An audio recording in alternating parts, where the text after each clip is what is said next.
Scottish Rally Championship, as you probably know or maybe don't know, has been growing in stature year on year for about the past 5 years. And that's really down to a team that's been driving that championship forward with great vision and professionalism. And they have really raised the bar in the last few years and taken the championship to new standards. There's been record entries in all the events this year, and that's proof of the popularity of the championship. Spectator numbers are up, media and radio coverage is up, terrestrial TV has increased to 2 standalone programmes covered by the BBC, and distribution of the TV footage is global through other mediums, satellite and across Asia. All in all, the championship's in a great bill of health, and we welcome the new partnership of Hankook to join the Scottish Rally Championship for the 2009 season. I visited some of the events earlier this year, unbeknown, unannounced, and just walked around with a camera, spoke to the occasional driver, found just absolute enormous enthusiasm for rallying up here in Scotland.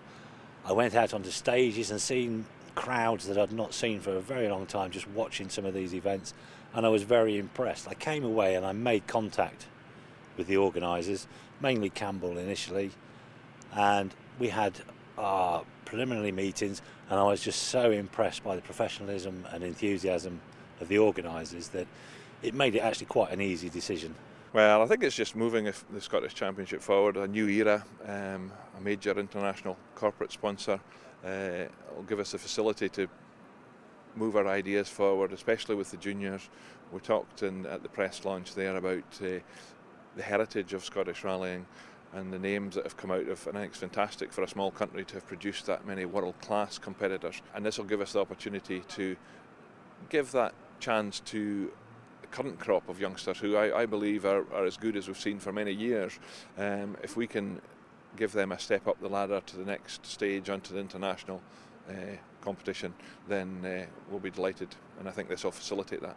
I've been involved with Hankook now for a couple of years, and they'll bring a whole new level of professionalism to the championship, which is going to take it to another level, which is going to be fantastic for not just the championship, but for the whole sport. We've got a lot of incentives for the juniors, which is good for us, because it's hard to make a name for yourself in rallying without big budgets, and Hankook's come in with a good prize at the end of the year, so it's good for us to look forward to. We try and get as much sponsors on board as we can, but a lot of it's personal backing, so to try and move up a step, it costs a lot of money obviously, so with Hankook coming on board, it makes it a little bit easier. We're giving you a chance to have the prize drives and stuff like that, so no, it's good for us anyway. No, we're looking forward to it. This is why we're so happy to have Hankook on board, because they are spending a fair bit of effort to bring on the young drivers in the 205 challenge, and this is what we really need. These guys need a bit of a stepping stone, and hopefully we can find another Colin McRae. The atmosphere that I've experienced on the events, it takes me back 20 years. Events like the old RAC rally, where you've got knowledgeable and enthusiastic spectators, drivers that are out there for fun as well, and it's going to be very, very exciting. The Scottish Rally Championship can hold its head up high against other championships like the National Series and even the British Rally Championship, and the amount of exposure that it gets. And for a small one-day events dotted around Scotland, it really is brilliant.